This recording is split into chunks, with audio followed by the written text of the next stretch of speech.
Well, hey, everybody. Happy Monday. No, Sunday. Can't believe I forgot what day of the week it is. Time to record Mike in the Midwest. Let's do this.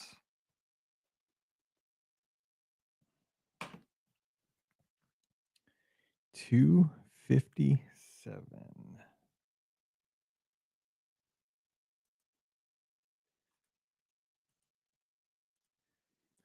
Well, hey, everybody. Welcome to episode number 257 of Mike in the Midwest, our mini podcast for the amazing patrons just like you of the Be Our Guest podcast. Of course, my name is Mike Rallman, host of the Be Our Guest podcast, which you can find at beourguestpodcast.com. I download the show at Pocket Cast. That's my app of choice. Way back in the day, Dr. Kai told me about that one, probably 15 years ago at this point, but Apple Podcasts work. Overcast, I've used that one a time or two. I used to use Stitcher. That is long gone. It's been a minute since I've been listening to podcasts, but wherever you download the show, I thank you for doing that. And I thank you so very much for being a patron of the show. Thank you for supporting us that extra step by monetarily supporting the show because the bills keep adding up. As you know, I talked about this maybe a couple months ago that StreamYard is how we make this show possible, how we get together every Monday and Wednesday and Sunday, how we record the podcast. They more than doubled the cost of our hosting service, which was not cheap anyway, but they made it extremely expensive because we use a service that everybody, if you notice, everybody uses this service. If you watch any like radio stations, my dad's radio station, ESPN here in St. Louis, they use the same service. Everybody uses it. I think even ESPN uses the same service, to be honest, like the big national ESPN, but because it works, it works just flawlessly.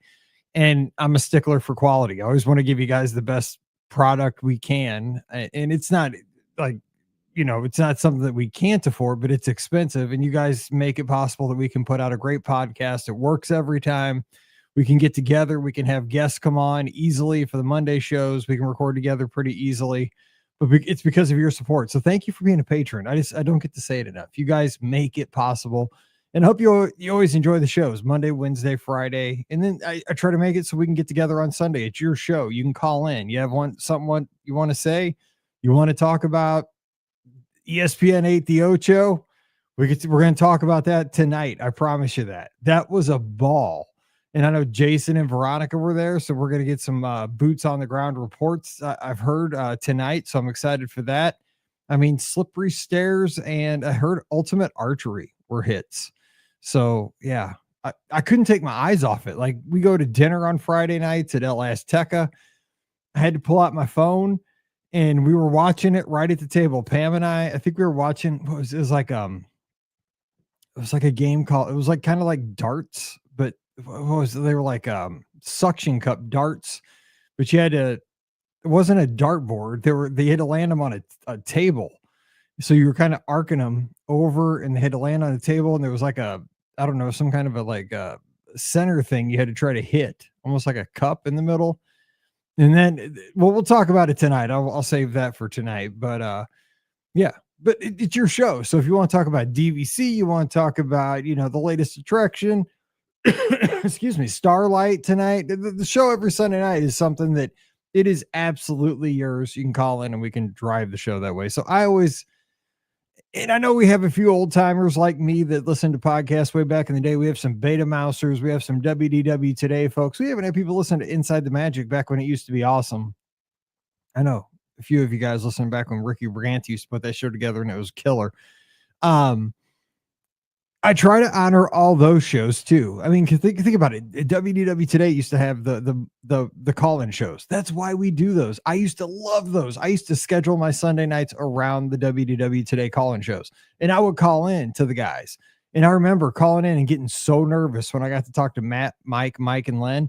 I remember walking around Mid Rivers Mall, which is, we live by this mall kind of now at our new house. Well, it's not even a new house anymore. We've lived here for almost 6 years at this point, but this was back in the day. Like, we had to go shopping for Paige for something for school. And it was a Sunday night. And I remember, I was like, I'm calling the guys. I'm going to call into the show. And I got through, and I remember it was cold out, and I was like on hold, and I was walking around the mall on the like in the parking lot, and I was talking to him, and it was like such a big honor to be on like this podcast call-in show, but it was a big deal. Like I loved it because to me, these old podcasts they were as big as radio. They still are. I mean, Matt still is like he's a tremendous podcaster. He does his Royal Caribbean show and is really taking that to new heights. How he's an industry leader when it comes to Royal Caribbean cruising. He definitely kind of drives the standard over there. He's shifted gears from Disney to Royal Caribbean, and people trust his brand. And why would you not? He's a great guy, great family man. So and Len, of course, what can you say? The guy's a genius. Mike Newell, I mean, obviously he was always kind of the quiet guy in the back that got everything done, just a sweetheart of a guy. And then, of course, Mike Scope is a great guy as well. So it was just a great dynamic of guys that got together. And I miss those days. And I always want our show to kind of be one of those things that carries on that tradition. We're Monday, Wednesday, Friday with a call-in show. There's no coincidence there. And I always, we have our own style, we have our own panel, we have our own stuff, but I never missed a show. I never missed a show. I loved going into school because again, this was so long ago, right? I love plugging in my iPod to my tower computer down in the downstairs basement at our old house. I would take it downstairs. I would charge it at, my bedside every night. I remember my routine. I would charge it at my bedside because Pam and I, again, we were teaching at the same school. So I would get up in the morning. My shower was down in the basement so we could get because we rode to school together. So I could take my shower at the same time she took her shower. So I had a shower down in the basement and she took her shower because we only had 2 bathrooms in our old house. So she took her shower we didn't have a master bathroom at our old house. So she took her shower in just the one bathroom upstairs. And we added a bathroom in our kind of by the laundry room in the basement. So I took my shower downstairs in that bathroom, and that's where I had the computer to do the podcast. And so what I would do is I left that computer for the podcast on 24 hours a day with iTunes running. And it was called iTunes back in the day, by the way. And so it would download my podcast every night. And so right before I got into the shower, I would plug my iPod, not an iPhone, an iPod into that computer and hit sync. And while I was in the shower, it would sync up all the podcasts that it had downloaded the night before. And then when I got out of the shower and got ready to go to school, I'd undo it. And then I would take it. And then on the ride in, and then, throughout that day when I was grading papers, that's when I'd listen to like the Wednesday show, the Friday show, whatever, all the new shows. God, those were the days. It was back when podcasting was almost like magical. Everybody recorded on Skype. There was no video. Everything was audio. Was it better back then? I mean, we have all this technology and it is better. Like, and I don't know, maybe I'm just an old timer, but it was magical back then. I don't know how you guys feel about that, but it was just, it was a time. It was a time. I don't know if maybe, I don't know. I just think it was a special time. A year and I still have that iPod. And what's funny is I still have a lot of those episodes on that. It's an iPod Classic 80 gig that I got as a Christmas present from Pam. And I still have tons of those episodes on there. And I listen to them from time to time because it has like a 30-pin connector. And it just takes me right back because it's so funny to hear like what was topical, what was controversial back then. What was like on the, what was on they were dreaming about it. What was blue sky back then. It's like old guidebooks, but in audio form. And I don't know. It's like you're at old friends. And we're going to kind of talk about that as the main topic today too. Anyway, that's what's happening around here. Also, we always have a little bit of a Midwest weather report. Holy cow, I've been complaining about how hot and miserable it's been in the Midwest. Mother Nature decided to give us a break the last few days. It is gorgeous. Let me hit this real quick.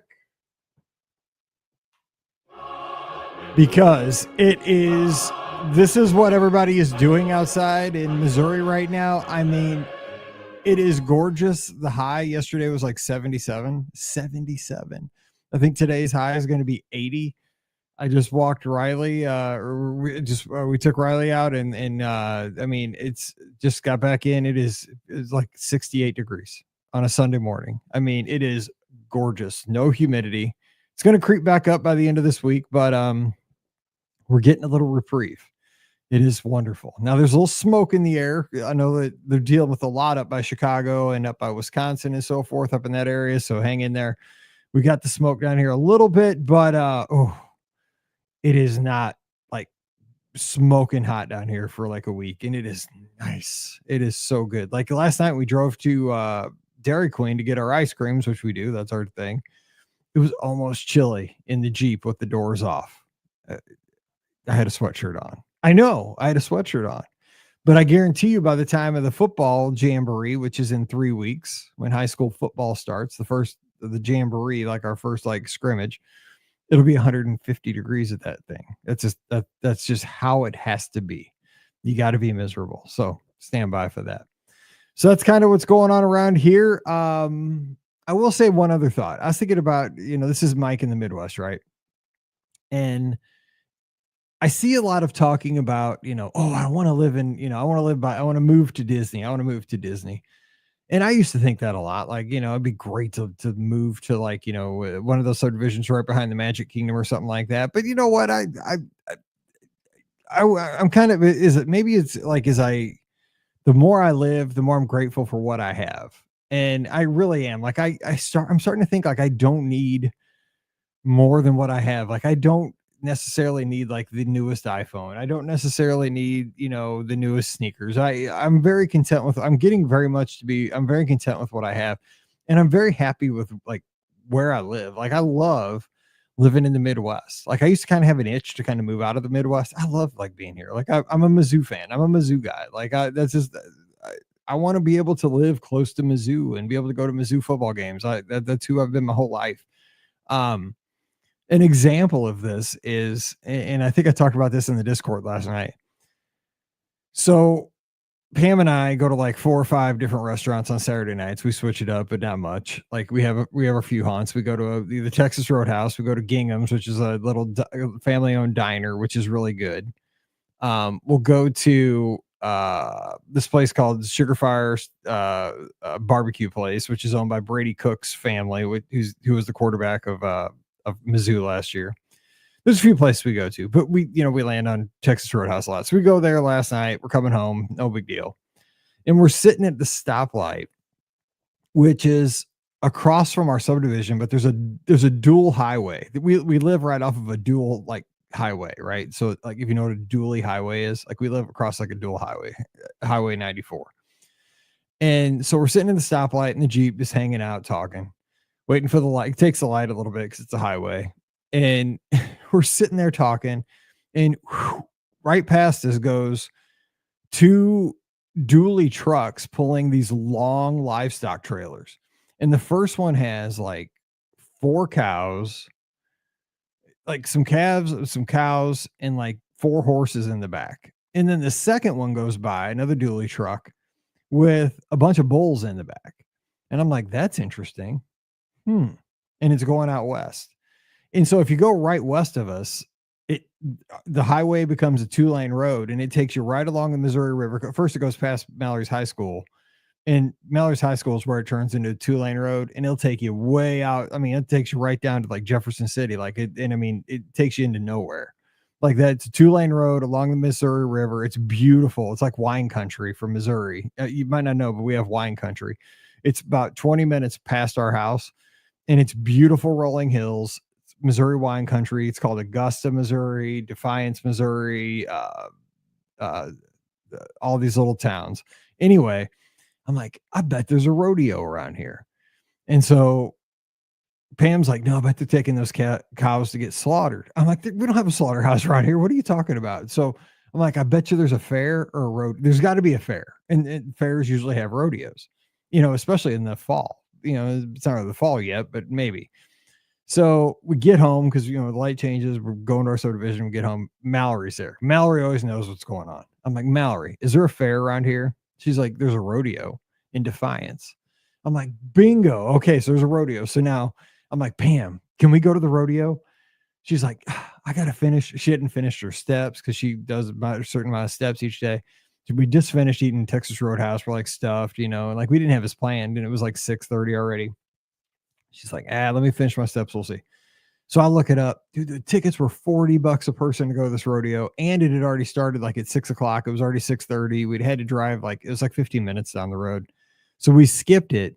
But I love that like 15 minutes down the road, there was this big rodeo. And that when we're sitting at a stoplight, literally across the street from our subdivision, bulls are getting, these things were big bulls too. Like you could see the horns sticking out of the trailers. Like, I was like, that's interesting. Because these bulls were like ready to just, you could tell they're ready to rock. But I regret that we didn't go. And I know, I guess they're bringing in new, I guess maybe the rodeo was just last night. I don't know, but I'm sure it's not tonight because it's a Sunday night. But I was just like, I love where I live. Like it's, who would have thought like bulls would just go cruising past your, subdivision, but there they were. Anyway, random, but that was a random thing to happen yesterday. So let's hit the feedback from last week's show talking about, we talked about the Moonlight Ramble, the big bike ride that happens all the time in August in downtown St. Louis that I used to do all the time with my grandpa and my dad. It was like a 20 mile, 26 mile, or 10-mile bike ride. We used to always do the long one because that was how my grandpa and my dad rolled. See what I did there? But yeah. But and I think it's happening next weekend again this year, but we're not doing it. Trisha says Target is the epitome of cyclical fashion because we talked about how things go back in cycles all the time in society. Haven't been in a while, but needed to stop by the pharmacy. I was shocked that the fashions are straight out of my middle school years. Group projects, I hated them. I was the one that cared the most and would shoulder the brunt of the work. That didn't change until the team members were able to grade each other on which impacted your grade. We have the Samson Stomp that goes through the Milwaukee Zoo.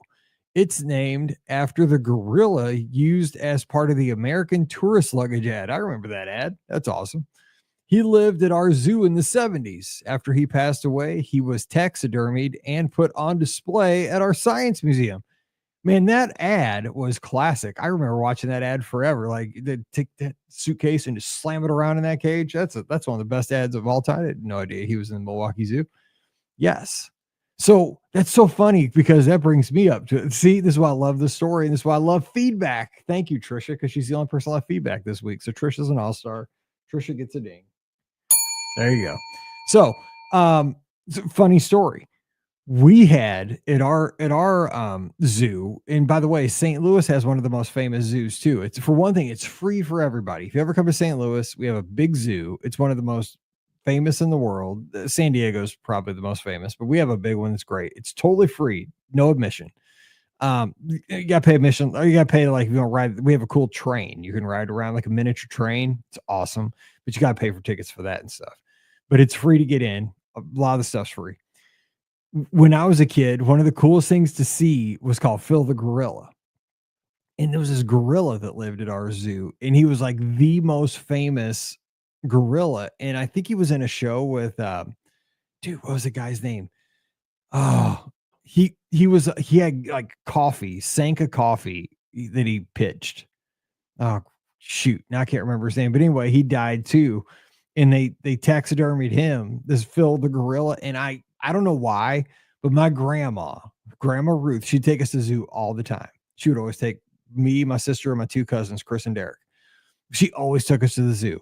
We probably went 100 times. I'm not kidding. Probably 100 times because it was free. Again, Ramen are cheap. And she'd take us to the zoo, and we always had to go see Phil the gorilla in this case. And like, I think we saw him alive. I gotta even see when maybe you never even saw him alive. Maybe I'm making that up, but we always saw Phil the gorilla in this case. Like, he was stuffed. He looked like he was real, right? They filled him up, but I don't know why my grandma was obsessed with Phil the gorilla. I'm gonna have to do some research on that for next week. But that just brings me back. I guess he was in the show with this. What was that guy's name? He was like, I think he was like a person who made the St. Louis Zoo real popular, and he did Sanka coffee commercials. There was a coffee, I think, named Sanka. I totally could be making all this up. Maybe Dennis knows. He's from St. Louis. I don't know. I got to do some research. I should not do this kind of stuff on the fly because I was a little kid. But that's what I recall. And I used to love riding the train. The train was the best because it had tunnels, and when you went through the tunnels, you go woo, woo, and it would echo. Oh yeah. Anyway, I should do a show about the St. Louis Zoo. Shout out to Mohawk over in Scotland who's tuned in live. He is cutting the grass before a big storm hits overnight in Scotland. Be safe. Be safe, my friend. Okay, let's hit today's topic. Today's topic is that it was a rough week for 80s kids like me. And don't have to remind you, but we had some tough losses. Coco's tuned in live on YouTube and said, my great grandpa drank Sanka and that Coco used to make it for him. Okay, so at least we have somebody that says Sanka, because I remember Sanka. I've never had a cup of coffee in my life, but I know Sanka was a thing and that it was a coffee. And that this gentleman was a person who sold Sanka coffee, and he was somehow related to the St. Louis Zoo, and like Phil the gorilla was his pet, not his pet, but like somehow they were related. So, but I could be making this up. At least part of it's right though. I'm in the ballpark. I might not be at home plate, but at least maybe I'm in center field. Anyway, today's topic. We had some losses this week as 80s kids. We lost Ozzy Osbourne. We lost Malcolm Jamal Warner. We lost Hulk Hogan, and we lost Ryan Sandberg. I mean, in the last like week or two. And so tough times, right? I mean, these are the people that were in our, on our TVs and in our stories, and the people that made a lot of memories for us. I mean, let's break it down. Like Ozzy Osbourne, like I wasn't a heavy metal fan. Like I wasn't even allowed to listen to heavy metal. Remember, I grew up in a pretty conservative family. We went to a Baptist church. We didn't drink. Nobody drank in my family, stuff like that. So we definitely didn't have Blizzard of Oz in our cassette library at my house. However, I did listen to Ozzy Osbourne because, as you guys know, I grew up in a skating rink. And so I just want to give you like my connections to these folks and just kind of have a final thought. This is going to be a super long show. So Ozzy Osbourne, of course, had a wild life. I mean, lived his life apparently to the fullest, but the connection I have to Ozzy Osbourne is a skating rink, right? In Crazy Train, the song Crazy Train, a couple ways. When I was a kid, Crazy Train was used as the speed skating song at the skating rink. So when I grew up at this, so I eventually at the skating rink, I've told you many times, my next door neighbors growing up owned the skating rink. It was Aloha. They bought it and they turned it into a skating rink. They changed the name to Spinning Wheels. And so my dad was best friends with my next door neighbor. He helped add on an addition to the skating rink, and I got his wife, my next door neighbor's wife, was my babysitter. So I just grew up in the building. Like when it was during the day, when it was closed, she'd do the paperwork. The rink wouldn't be open, but she would take me and my sister up there. She'd throw on the lights. I get to skate, play the video games, whatever. I just run free in the skating rink all day. So she didn't have to. She was watching us, but she didn't really pay attention to us. So I had free run to the skating rink when I was a kid. And then once I got to be like 14, I started working there, like playing DJing and skate guarding and just doing everything. And then by the time I was like 17, I was like running the place. Like I was like a manager and all that stuff. Anyway, when I was a kid though, when I was like just a little kid going to, and we got into free all the sessions, of course. So we go up with all of our friends. So I was there constantly because I just ride up with them when they went up next door. And I'd take my buddy Ryan across the street with me and all that kind of stuff. But like, so when they had sessions, like on Fridays, Saturday nights, and I don't know how many of you guys grew up in a skating rink, but one of the, they always had things like couple skates. This is so old. You play games like Four Corners. You do the limbo, stuff like that. But one of the hallmarks of our skating rink, and maybe it's because Ron, the owner, he was a national champion speed skater. He was also a national champion roller hockey player. He was a heck of an athlete. He's actually in the Hockey Hall of Fame, the St. Louis Hockey Hall of Fame. I should say St. Louis Hockey Hall of Fame. He's got a plaque at the Enterprise Center. If you ever go there where the Blues play, there's a plaque for Ron, who was my next door neighbor. Anyway, so Anyway, one of the things we had at every session was a speed skate. You'd have a boys speed skate and you'd have a girls speed skate, where for one song you could skate as fast as you wanted because you weren't allowed to like tear it up during the regular session. You got busted if you went too fast. But for the one song, you could speed skate. And the one song that you could speed skate to for the guys was always Crazy Train. It was always up to the DJ. Now looking back, like the DJ could pick whatever song they wanted, but I guess like the guy who was the DJ when I was a kid, for the most part, always picked Crazy Train. And I'm telling you, when be like, all aboard, ah, ha, ha, ha, ha. Dude, that place would go great. And people, those guys would just tear each other up, burn around that first corner. I mean, it was like a NASCAR race. And like, I wish I could go back and see what that place looked like now as like somebody who's like an adult, because it had to be the most funny looking thing in the history of the world. Like people because I mean, it was like the 80s, like people in jeans and like burnouts and, and these zinger wheels and these quad skates and, like Ozzy Osbourne, t-shirts and stuff, the black t-shirts and like the mullets. Oh, and like, everybody smelled like smoke probably. Oh my God. People choking after 2 laps.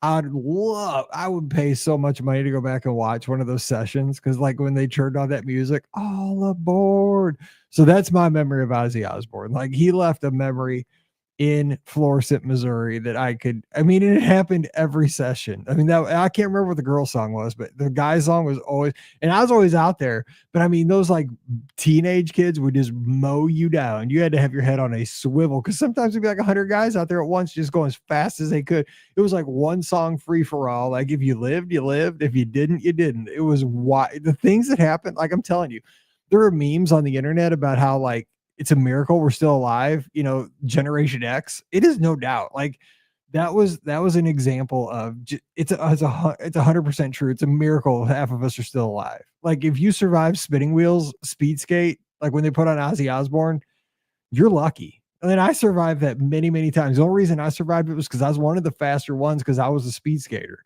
I was. But I probably ran 10 people over because it was just how it was. You either ran people over or you got run over. I mean, it was wild. Anyway, so that was Ozzy. So rest in peace, Ozzy. Now, Hulk Hogan, I didn't have hardly any memories of. I did not watch wrestling. I've never watched a wrestling match in my life. I just never got into it. But my buddy across the street, Ryan, I've talked about him a few times. His grandma lived directly across the street from our house. And then his mom lived about 5 houses down across the street. He loved wrestling, man. He loved it. He had all like the action figures and he knew this and that. So he's always talking wrestling. So when Hulk Hogan passed, I really thought about him. I'm sure that it was a big deal for him. So I just remember he'd always try to tell me, the stories of who was Roddy Piper and all that. And I'm always like, dude, because I was always into baseball more than he was. And I'd be like, I okay. It's kind of like when people talk about Harry Potter to me now. I don't know who they are. But I tried to because he'd have all the dolls and stuff, and I didn't get it. But I didn't know much about Hulk Hogan, but I know that he had a huge impact on so many people. So rest in peace, Hulk Hogan.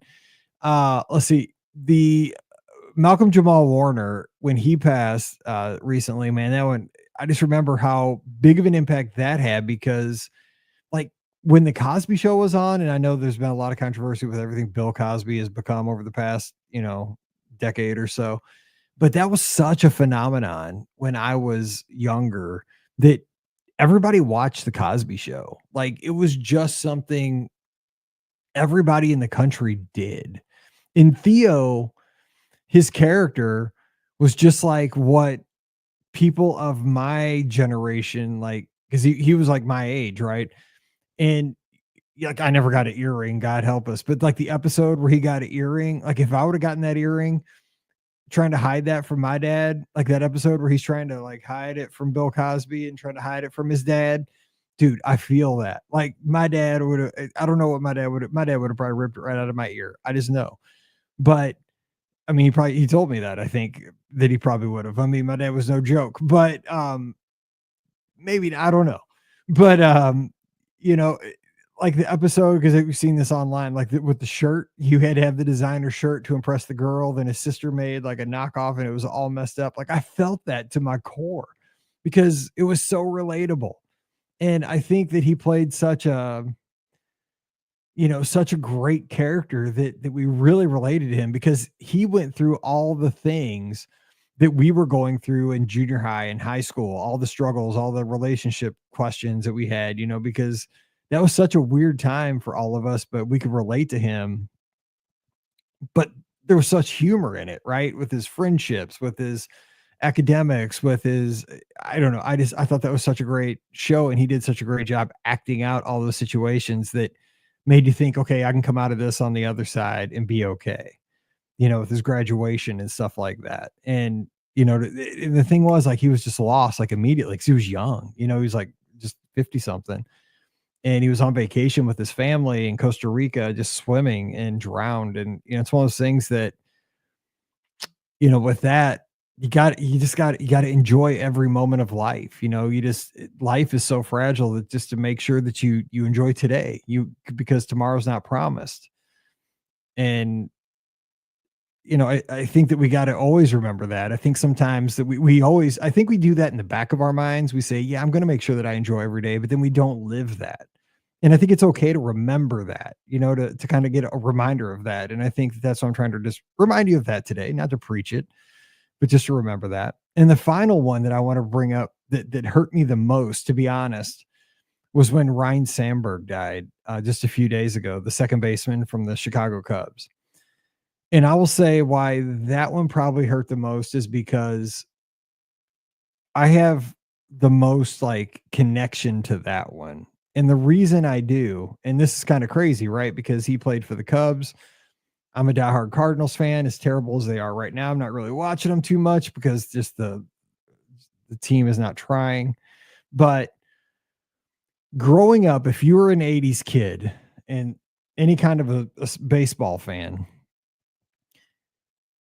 when you like, if you were a hardcore baseball fan like I was, I played on 3 baseball teams at one point in the summer. Like I'd play for Corey League. I played for a select team out here in St. Charles.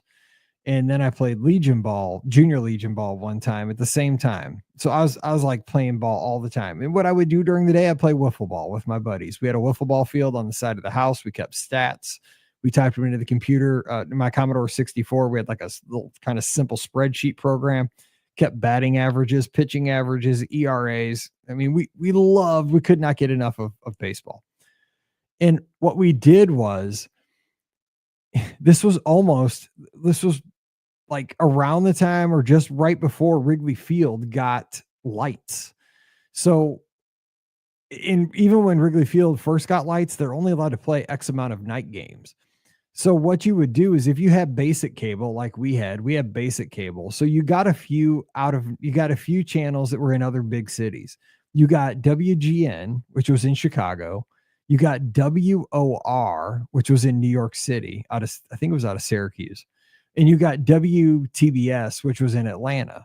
So in the afternoons, we'd always watch the Cubs, and usually the game was at 1:15, whoever they played. And that would be with Steve Sohn and Harry Carey calling the games. You'd watch the Mets whenever they were on WOR.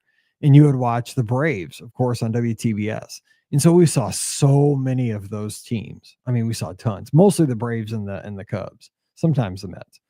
But I just remember watching Ryan Sandberg like for so many years, and just he was an incredible player because he did it right. Like he was almost a throwback even in the 80's to like the 60's. Like he was like a Stan Musial. Like he didn't cause any controversy. Like he put his head down, he hit a home run, he just went around the bases. He didn't get in fights, he didn't curse, he didn't showboat, he just played ball. And it's one of those things, like he had cancer over the past year or so, and you could see that in his, posted a couple things on social media, very, very eloquently, very simply. And you can see that it wasn't going well over the past like month or so. And it just hurt, because he was young. He was young, but he battled pancreatic cancer courageously and, took it to the end and fought it as hard as he could and, succumbed to it this past week. And, when you hear what people said about him, of course it was all good, but it was just how he everything he did in life was with dignity, and to a person that I've read is that he played the game right, but that he lived life the right way. That he wanted to respect the game, and he always wanted to respect how people thought about him. Like, he always wanted to do right by people. And I think what a legacy to leave, right? I mean, you're a baseball player for a moment. You're a baseball player for part of life, but you're a dad, you're a grandpa, you're a friend, you're an uncle, you're a cousin, you're a husband, you're a wife, you're a daughter. And you play so many roles when as you pass through this life. And we've lost these people this past week. I don't even know where I'm going with this, but I was thinking about this, that just treasure these moments, because wow, in one week I looked up to these people so much. Where I remember like playing wiffle ball. I was a left-handed hitter, and I would pretend, even as a left-handed hitter, to try to mimic Ryan Sandberg's batting stance, because he was the epitome of class. Like, and he did it right. He had power. He could hit for average. But in my life now, that I've learned more about him in his passing, is just a guy from St. Louis who never got to meet the gentleman. Like, I want to kind of model not my batting stance after Ryan Sandberg, but maybe I want to model part of the rest of my years on this planet after how he lived his life. Instead of a batting stance, maybe how I treat people better. Maybe that I'm more aware for the rest of my life that I treat everybody with respect a little more, that I care more about people, that I go the extra mile more for people. And what a legacy to leave. And I think each one of us can do that, right? I think each one of us has an opportunity with every interaction that we have, that we could, you know, possibly, because you can't change the world for every person that you come in contact with. That's not realistic. You come in contact with everybody at the grocery store, at Target, at the Taco Bell, for me, whatever. We all have to make choices, but there are opportunities to do something for somebody every here and there. And you just never know, because the good keeps going. I think a lot of times, if you do something good for somebody here and there, it sparks their soul. It does something good in their soul. Maybe they want to do that. And then when they do that, maybe it does it good for two other people down the line. So I don't know where I'm going with this. It was a tough week for us 80s kids. We lost some people, but I think sometimes it's just a reminder that life's precious, and that, to appreciate every day, and that the legacies that these people leave us are fun. They do bring us joy. Ozzy Osbourne, I never met the guy, but he left me, on the other side of the world, he left me some crazy memories of some wild speed skates at Spinning Wheels roller rink that he's never going to know about. I think it's a cool thing about life, right? He never knew about those wild memories that we had at Spinning Wheels, but he made those happen. He made those funny memories happen in a weird way. And you're probably making crazy memories that you will never, ever know about. That's kind of a cool thing about life. We get to make memories that you'll probably never, ever know about. So don't sell yourself short. All right, I'm going to jump out of here, and hope you'll join us tonight for the live call-in show. We'd love to have you. Give us a call, and hope you're having a great week. So we'll do this again next Sunday. I appreciate you guys so much. So until then, you guys have a great week. Stay safe, stay healthy, and we'll see you real soon.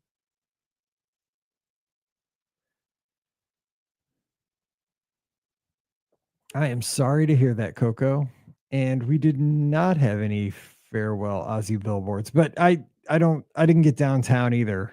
I just kind of live out. I just drive around where we live. I haven't been much far out, so I haven't seen too many billboards. All right, let me edit this up and put this out on the feed. I will see you guys tonight. Got to meet my wife for lunch. See you tonight, guys. Bye.